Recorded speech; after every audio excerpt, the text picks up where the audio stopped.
to another episode of the Leveraging Gifts podcast. I'm your host, Anquilla Bello. Join us weekly as we explore the 6 pillars of success: faith, time, health, connections, money, and your genius. I believe that each of these pillars are gifts that we can leverage to aid us in creating a life filled with greater impact, influence, and income. So come along on the journey as we leverage our gifts.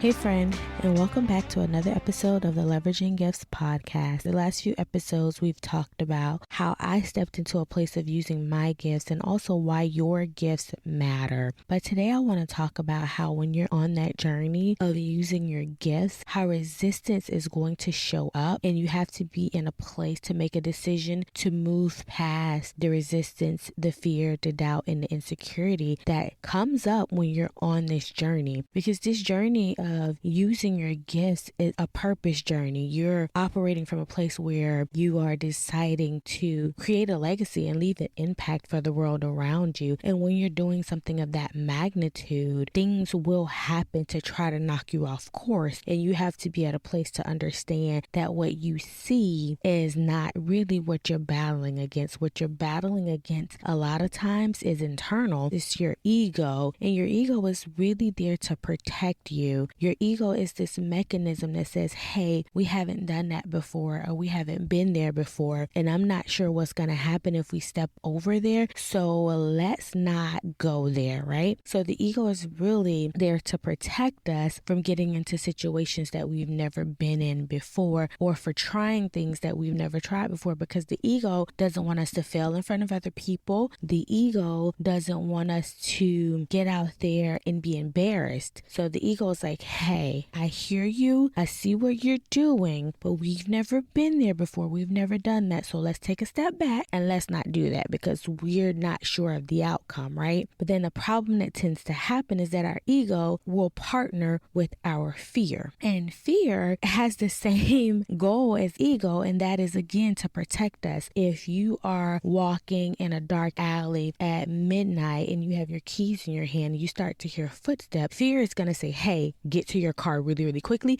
because you don't know what's going on and what's behind you, right? If you're on a safari and you see lions and tigers and bears, oh my, fear is going to say, get your behind back in this SUV and get out of here because it's getting dark and the animals are waking up and we cannot outrun these animals. So again, fear is a protective mechanism. It wants to keep us safe. So when fear sees us about to do something that fear's never seen and fear doesn't understand, and fear partners with our ego, then together they're like, oh no, we are not doing that. We are not going over there. We will not step foot into that territory. We have no idea what's going to happen. So your ego is like, hey, we're unsure. We've never been there before. Let's not do this. And then fear is like, if we do it, we're going to die, because fear is extreme, right? Fear is like, if we go over there, if we make that move, if we write the book, if we apply for the job, if we call the clients, whatever it is, fear is like, we're going to die. So fear goes automatically to the extreme. And that becomes a problem when you're walking on this purpose journey, because you're basically the blueprint for something you've never seen before. This isn't something that you've seen other people do, because you're using your unique gifts, your unique talents, and you're operating from a place that's unique to you. So you haven't seen it done the way you're being told to do it. And so all of these things are going to start to pop up and they're going to permeate your mind, and you have to be able to get past them. I find myself in that same place. I think it's something that those of us who are on these different journeys are all dealing with, where you find yourself at a point where you feel like you're spiraling and you're not really sure how to stop the spiral. You can feel it, you can acknowledge it, you know that it's there, but you're like, how do I stop it? Because this is preventing me from going where I need to go. You feel like the walls are even closing in on you. It's such a weird place to be, because you want help, but you're not really lost, because you can kind of see the playing field up ahead. It's like driving in a really bad rainstorm. You can see the road up ahead. It's raining so bad that you really want to just pull over. You want to wait. You don't want to keep going, because there's this slight part of you that's afraid that if you keep driving in the rain, you could lose control, that you could hydroplane, that something bad could happen happen to the car. But then there's this other part of you that's like, but if we just keep driving, if we just keep going, eventually we'll get out of the rain. Eventually the storm will end. But if we stop right here on this side of the road, then we have to sit through this storm until it ends, and we're going to lose time. We may lose resources. We're going to be behind. Whereas if we keep going, we may have to move at a slower pace than the speed that we were driving for, but we'll get there. We may be 30 minutes behind. We may even be an hour behind because we had to move at a slower pace to get through the storm. If we stop, we might be 5 or 6 hours behind because we're not sure how long the storm is going to last. And sometimes when you're on that purpose journey, that's exactly how you feel when resistance shows up. You're like, I know I need to keep going. I can see the road ahead. It's right there in front of me. It's not fully clear, but I can see it. I have a glimpse of it. And if I keep going at a slower speed, I'll get there. But then on the other side, you have this part of you that's like, no, chill, stop. Don't keep going. Just sit right here because we're not sure if we can make it through this rainstorm. But I'm here to tell you that you gotta keep going. You have to keep driving through the rainstorm because on the other side of it is the sun. On the other side of that storm is the rainbow. On the other side of that resistance are the goals that you've been going after. Other side of that resistance are the people that you're set to help. On the other side of that resistance is everything that you worked hard for. And that's easier said than done because sometimes we don't want to fight. We want to throw in the towel. We want to say it's not worth it. We want to say that this is too hard. This is too much work. I'm just tired. Why do I have to go through all of this? Why do I have to keep digging and digging and digging? Why can't it be easy? Why can't it be simple? Why do I have to put in this much effort when it's something that I'm gifted at? Why do I have to put in this much effort if it's my purpose? But I'm here to tell you that purpose takes work. Gifts take cultivating. Talent take practice. It doesn't even really mean that it's hard. It just means that you have to work at it. It just means that when those feelings come up, when that resistance appears, you have to make a decision. You have to decide if you're going to give in to the resistance, if you're going to give in to the fear, if you're going to give in to the insecurities, if you're going to give in to everything that's telling you you're not good enough, you can never be good enough. Why are you even trying to attempt something so massive? You have to decide, are you going to give in to those thoughts? Or will you stand up against them and say, I may have to take small steps. My progress may be sloppy.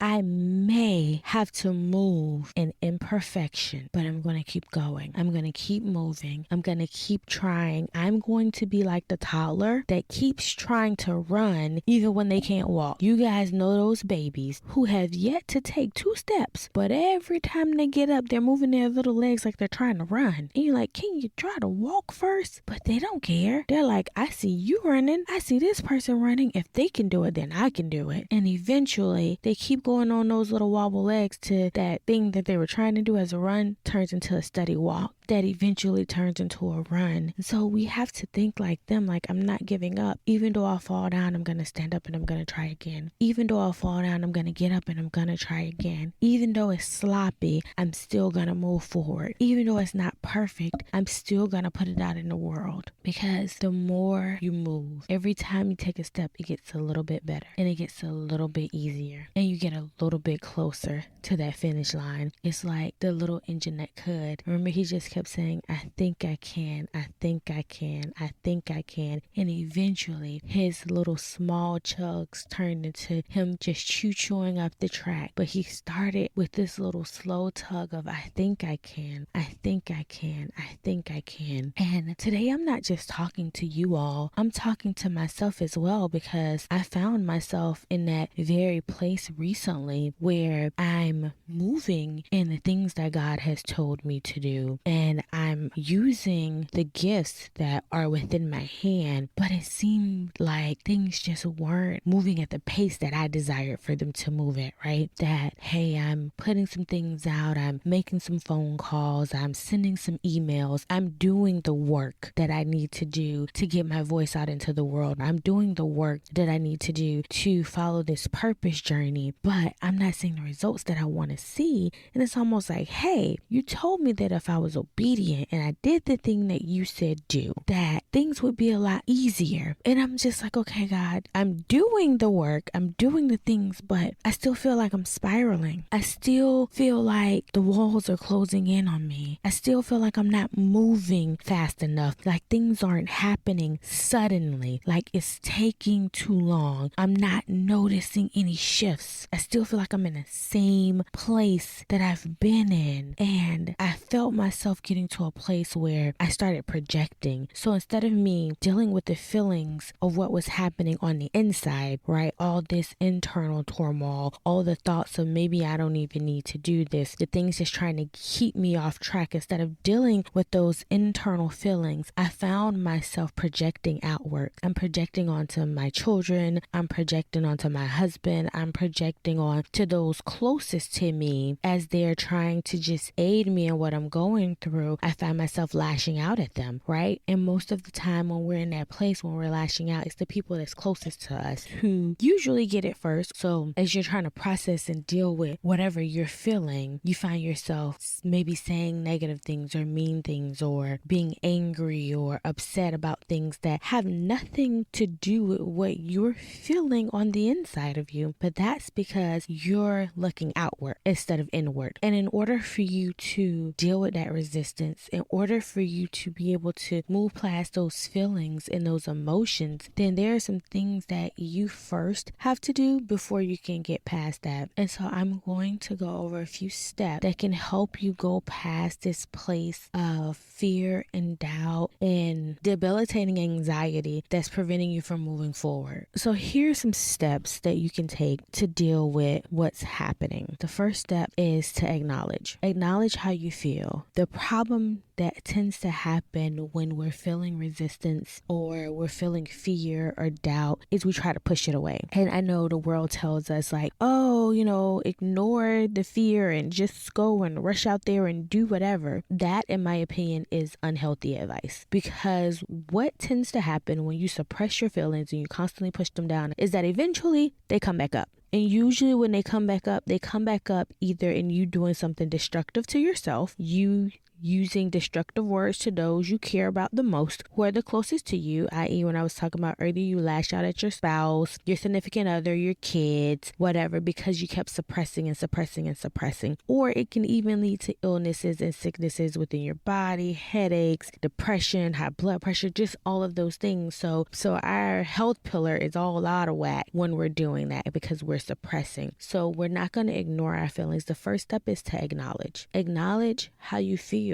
Acknowledge what's happening. Acknowledge the resistance. Acknowledge the fear. Acknowledge the fact that you're self-sabotaging. So take the time and acknowledge what's happening, what you're feeling, and that the actions that you've been taking that correlate with those feelings. So you've stepped into a place of awareness. You know now what's going on. You know the feelings. You know the behavior patterns. You see what's happening. Now you have to decide, do I want to stay here or do I want to leave this place? And if I want to leave this place, what help do I need to get so that I can leave this place and I can go somewhere different, so that I can achieve my goals? And some things that we may need when we're deciding is maybe you need accountability. Maybe you need coaching. Maybe you need to be in a power community, or maybe you need counseling, but you have to decide what is it that you need to help you get to where you're going. And after you decide what you need, then you got to embrace that sometimes it's going to be uncomfortable to do the things that you desire to do. Embrace the discomfort. Embrace that it may feel weird to go live on social media for those of you that are business owners. years. Embrace that it may feel weird to go back to college at 45 years old and you're sitting in a classroom with a whole bunch of 18-year-olds. That may feel weird, and that's okay. Embrace the fact that when you put boundaries in place, that some of your family members may not understand and they may not like them, but that is okay. Embrace the fact that maybe you have to change your diet and you can't eat the foods that you were eating before because of where you're trying to go and what you're trying to do. Maybe it's embracing the fact that you have to leave the company that you've been a part of for so long because your capacity is shot, and every time you go to work, you're being overworked and your anxiety is at a different level. But after you have acknowledged how you feel, what's going on, and what you're dealing with, you've decided the things that you need to do to help you get to the next level, to help you get to where you're trying to go. You've embraced the discomfort. You've embraced the changes that you've had to make.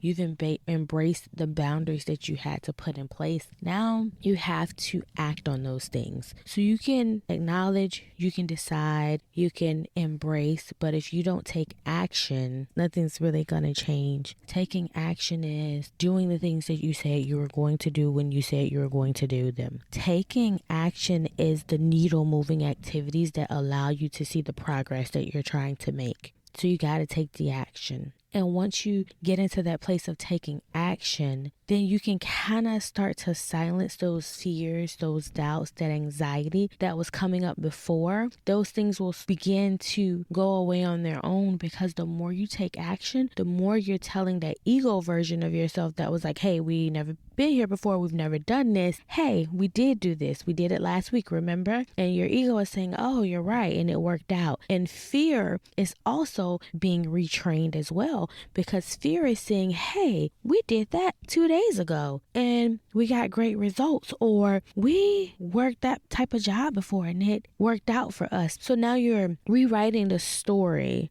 of ego and fear, and you're showing them something different. So before, where they wanted to protect you from these different things, they now understand that those things are not harmful because they have a different view and picture of those things. They've seen a different outcome for them because you've been moving forward and taking baby steps to get there. I understand that this is not easy.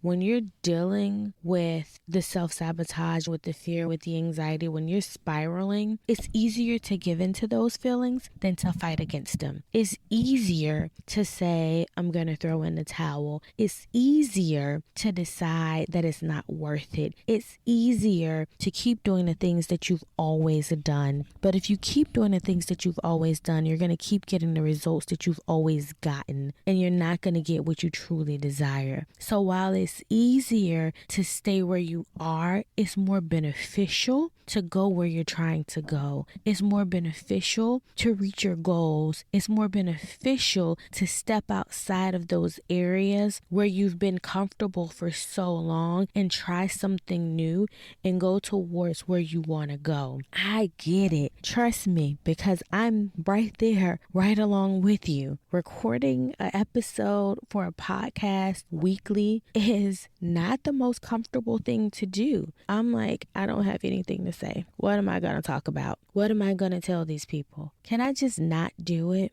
It's easier for me to say, yeah, I'm not going to do that. But every time I get a message from someone that says, hey, that episode was confirmation, or hey, that episode showed me how I'm not doing XYZ, or thank you so much for what you said because it spoke to me and it woke something up in me. Then I have to go back and I have to be like, okay, it's worth it. In the moment when fear and anxiety and worry is popping up, I don't see that it's worth it. I don't think that it's worth it. I want to just say, no, I don't want to do this. I'm just going to lay in my bed and I'm going to ignore everything and everyone. And yeah, that's just how I'm going to live life. But then I begin to think, while I'm off the wall, whose life is being affected? So I had to make a decision. And my decision was, I'm going to keep recording these episodes regardless of how I feel until this season is up.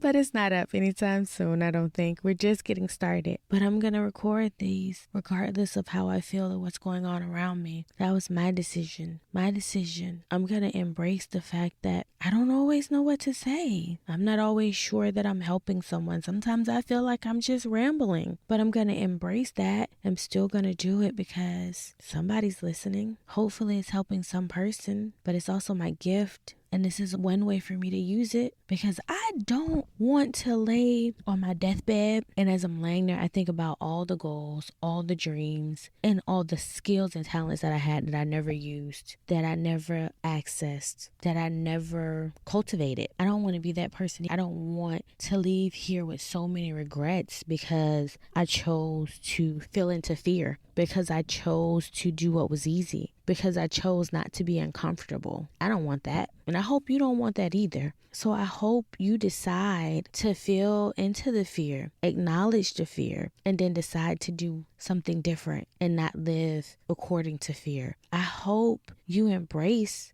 whatever the discomfort may be, even if it's not discomfort, even if it's just something different. Some things aren't uncomfortable, they're just different and we're not used to them. So even embracing that and then just taking action, because when you take action, it gets a little bit easier each time. It's like learning how to ride a bike. The first few times you get on a bike, you're gonna fall off. But the more you get on, the more you try, you're going to get better and better and better. And eventually, you'll be riding mountain bikes and going down trails. But it's because you kept going. You took action and you kept going. I hope this was able to help somebody that's been dealing with the same things I've been dealing with, that's been dealing with the fear and the resistance and the anxiety and the who are you to do that type of thought. I hope this helped you. I hope it propelled you to keep going. I hope it encouraged you that you're not alone on this journey and that you're not the only person that's feeling those things. And if you want to talk about it, if you just want someone to listen, you can DM me on Instagram at Anquilla is my handle. Just shoot me a DM and we can talk about it because you're not alone. And I don't want you to feel that you are, because we all have those moments in those seasons where we're going through things as we're trying to move forward. And it seems like as we're moving forward, things are kind of trying to pull us back to where we used to be. And I want to help you. I want to help you continue to move forward. I want to help you to continue to go after your goals and dreams. And I want you to know that you're not alone, and don't fall into the trap of isolation, because that thought that you're alone is what keeps you isolated. It keeps you from progressing and moving forward. That is all that was on my heart today. I hope this helped someone, and until next time, may your gifts make room for you.